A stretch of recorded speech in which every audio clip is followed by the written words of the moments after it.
কুমড়ো ফুল হয়েছিল আজকে, কুমড়ো ফুল হয়েছিল, তুলে নেই, কালকে জল দিয়ে রেখে দেবো, কালকে হয়ে যাবে।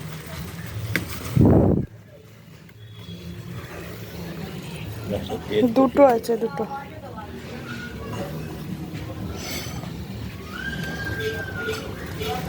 কাছ থেকে দাও, ডগ কেটে নি।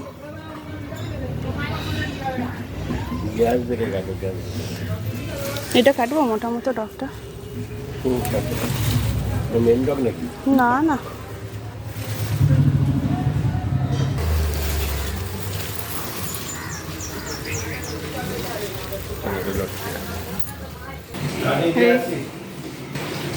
এই দেখো বন্ধুরা, তোমরা দেখলে আমার বাড়ির বাগানে কুমড়ো শাক হয়েছে, তো সেই কুমড়ো শাক কেটে নিয়ে এলাম। এবার পরিষ্কার করে কুচিয়ে রান্না হবে।